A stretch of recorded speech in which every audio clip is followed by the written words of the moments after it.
Hello everyone, welcome back to the channel T&K Vlogs.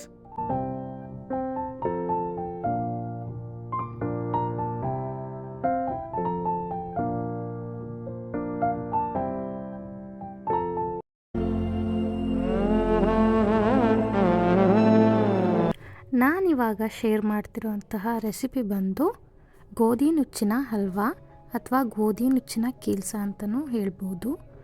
ಇದನ್ನು ಮಾಡಲಿಕ್ಕೆ ಒಂದು ಅರ್ಧ ಕೆ ಜಿಯಷ್ಟು ಗೋಧಿ ನುಚ್ಚನ್ನು ತಗೊಂಡಿದ್ದೀನಿ.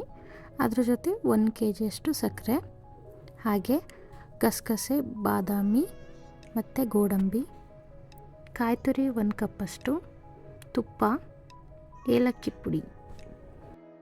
ಗೋಧಿ ನುಚ್ಚನ್ನು ಒಂದು ಬೌಲಿಗೆ ಶಿಫ್ಟ್ ಮಾಡಿಕೊಂಡು ನೀಟಾಗಿ 2 ರಿಂದ 3 ಸಲ ನೀರಲ್ಲಿ ತೊಳ್ಕೊಂಡು ನೀರನ್ನೆಲ್ಲ ಬಸಿಬೇಕು.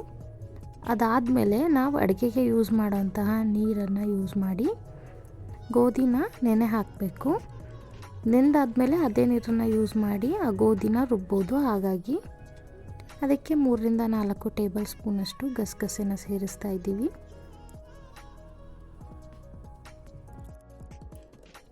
ಒಂದು 15 ರಿಂದ 20 ಗೋಡಂಬಿ, ಒಂದು 10 ಬಾದಾಮಿನ ಅದ್ರ ಜೊತೆ ನೆನೆ ಹಾಕ್ತಾ ಇದ್ದೀವಿ. ಹಾಗೆ 1 ಬಟ್ಲಷ್ಟು ಕಾಯಿ ತುರಿನ ಸೇರಿಸ್ಕೊತಾ ಇದ್ದೀವಿ. ಕಾಯಿ ಇಲ್ಲ ಅಂದರೆ ಕೊಬ್ಬರಿನೂ ಸಹ ಹಾಕ್ಕೋಬೋದು. ಇದೆಲ್ಲ ಹಾಕ್ಬಿಟ್ಟು ಸುಮಾರು 1.5 ತಾಸು ಅಥವಾ 2 ತಾಸಷ್ಟು ನೆನೆಯಲಿಕ್ಕೆ ಅಂತ ಬಿಡಬೇಕು. 1.5 ಗಂಟೆ ಆದಮೇಲೆ ಈ ಥರ ನೀಟಾಗಿ ನೆಂದಿರುತ್ತೆ. ನೆಂದಿರೋದನ್ನೆಲ್ಲ ಒಂದು ಮಿಕ್ಸಿ ಜಾರಿಗೆ ಹಾಕ್ಕೊಂಡು ನೀಟಾಗಿ ಗ್ರೈಂಡ್ ಮಾಡ್ಕೊತಾ ಹೋಗಬೇಕು.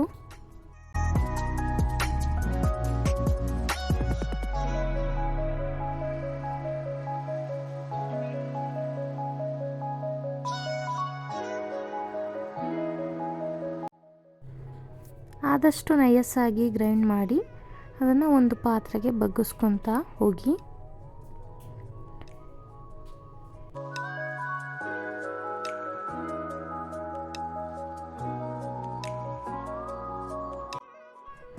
ರುಬ್ಬಿದಂಥ ಮಿಶ್ರಣನ ಒಂದು ಬಟ್ಟೆನ ಯೂಸ್ ಮಾಡಿಕೊಂಡು ಸೋಸ್ಕೊತಾ ಹೋಗಬೇಕು ಇನ್ನೊಂದು ಪಾತ್ರೆಗೆ. ಯಾಕೆಂದರೆ ಗೋಧಿದು ಸ್ವಲ್ಪ ತರಿತರಿಯಾಗಿರುತ್ತೆ. ಮತ್ತೊಂದು ಸಲ ಸೋಸಿದ ಆದಮೇಲೆ ಕೆಳಗಡೆ ಅದೇನೋ ಜೆಡ್ ಥರ ಇರುತ್ತಲ್ಲ ಅದನ್ನು ಮತ್ತೆ ನೀಟಾಗಿ ಇಟ್ಕೊಂಡು ಮಿಕ್ಸಿ ಮಾಡ್ಕೋಬೇಕು. ಅದರಲ್ಲೂ ಸ್ವಲ್ಪ ಮತ್ತೆ ಹಾಲಿನ ಅಂಶ ಇರುತ್ತೆ. ಹಾಗಾಗಿ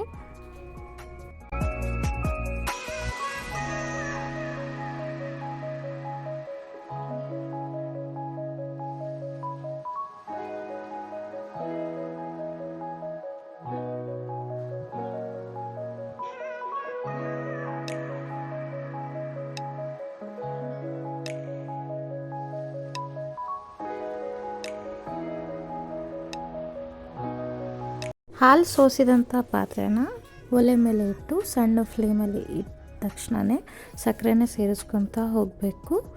ಸಕ್ಕರೆ ಇನ್ನೂ ಜಾಸ್ತಿ ಬೇಕಿತ್ತು, ಹಾಗಾಗಿ ನಾವು ಟೇಸ್ಟ್ ನೋಡ್ತಾ ಆ್ಯಡ್ ಮಾಡ್ಕೊತ ಹೋದ್ವಿ. ಸುಮಾರು 1.5 ಕೆ ಜಿಯಷ್ಟು ಸಕ್ಕರೆ ತೊಗೋಬೋದು. ಸ್ವಲ್ಪ ಕಲ್ಲುಪ್ಪನ್ನ ಅಥವಾ ಉಪ್ಪನ್ನ ಸೇರಿಸ್ಕೋಬೇಕು. ಯಾವುದೇ ಸ್ವೀಟ್ ಮಾಡುವಾಗಲೂ ಒಂದು ಸ್ವಲ್ಪ ಉಪ್ಪು ಹಾಕೋದು ಒಂದೊಳ್ಳೆ ಅಭ್ಯಾಸ. ಸಕ್ಕರೆ ಕಡಿಮೆ ಆಗ್ತಾಯಿದೆ ಅಂತ ನಾವು ಸಕ್ಕರೆನ ಪದೇ ಸೇರಿಸ್ತಾನೆ ಇದ್ವಿ. ಅದ್ರ ಜೊತೆ ಸ್ವಲ್ಪ ತುಪ್ಪನೂ ಹಾಕಿದ್ವಿ. ಗೋಧಿ ಕನ್ಸಿಸ್ಟೆನ್ಸಿ ಸ್ವಲ್ಪ ಬೇಗ ಗಟ್ಟಿ ಆಗುತ್ತಲ್ವ, ಹಾಗಾಗಿ ಒಂದು ಕಡೆ ಬಿಸಿ ನೀರನ್ನು ಕಾಯಿಸಿ ಇಟ್ಟಿದ್ವಿ. ನೋಡಿ ಎಷ್ಟು ಗಟ್ಟಿಯಾಗಿದೆ. ಬೆಂದಿದೆಯೋ ಇಲ್ಲೋ ಅಂತ ನೋಡಲಿಕ್ಕೆ ಒಂದು ಪಾತ್ರೆಗೆ ಅದನ್ನು ಶಿಫ್ಟ್ ಮಾಡಿಕೊಂಡು ಕುಕ್ಕರಲ್ಲಿ ಗಿಣ್ಣೆ ಯಾವ ಥರ ಬೇಯಕ್ಕಿಡ್ತಾರಲ್ಲ ಆ ಥರ ಬೇಯಲಿಕ್ಕೆ ಅಂತ ಇಟ್ಟಿದ್ದೆ. ಗಾರ್ನಿಷಿಂಗಿಗೆ ಅಂತ ನಾನು ಇಲ್ಲಿ ಗಸಗಸೆ, ಏಲಕ್ಕಿ ಪುಡಿ ಮತ್ತು ಕೊಬ್ಬರಿ ತುರಿ, ಅದ್ರ ಜೊತೆ ಬಾದಾಮಿ, ಗೋಡಂಬಿನೂ ಈ ಥರ ಗ್ರೇಟ್ ಮಾಡಿ ಇಟ್ಟಿದ್ದೀವಿ. ಅದ್ರ ಜೊತೆ ಸ್ವಲ್ಪ ತುಪ್ಪ ಇಷ್ಟನ್ನು ತೊಗೊಂಡಿದ್ದೀವಿ. ರುಚಿಗೆ ಎಷ್ಟು ಬೇಕೋ ಅಷ್ಟು ಉಪ್ಪು. ಇನ್ನು ಒಂದು 3/4 ಭಾಗದಷ್ಟು ಬೆಂದ್ ಆಗಿದೆ. ಒಂದು ಪಾತ್ರೆ ಫುಲ್ ಇತ್ತು ಅಂದರೆ ಅದು ಅರ್ಧ ಆಗೋ ತನಕನೂ ನೀಟಾಗಿ ಬೇಯಿಸಬೇಕು. ಅರ್ಧ ಆಗಿದೆ ಅನ್ನುವಾಗ ಬೆಂದಿದೆ ಅಂತ, ಇನ್ನೇನು ಬೆಂದಿದೆ ಅಂತ ನಾವು ಯಾವ ಪಾತ್ರೆಗೆ ಬಗ್ಗಿಸ್ಲಿಕ್ಕೆ ಅಂತ ಇಟ್ಟಿದ್ವಲ್ಲ ಆ ಪಾತ್ರೆಗೆ ತುಪ್ಪ ಎಲ್ಲ ಸವರಿ ಗಾರ್ನಿಷಿಂಗ್ ಹಾಕಿ ರೆಡಿ ಮಾಡಿ ಇಡ್ತಾಯಿದ್ವಿ. ನಾವು ತೊಗೊಂಡಿದ್ದು ಅರ್ಧ ಕೆ ಜಿ. ಅದಕ್ಕೆ ಈ ಥರದ್ದೊಂದು 4 ಬಾಕ್ಸ್ ತೊಗೊಂಡ್ವಿ. 4 ಬಾಕ್ಸು ಫುಲ್ ಆಗಿತ್ತು, ಅಷ್ಟೊಂದು ಆಗಿತ್ತು.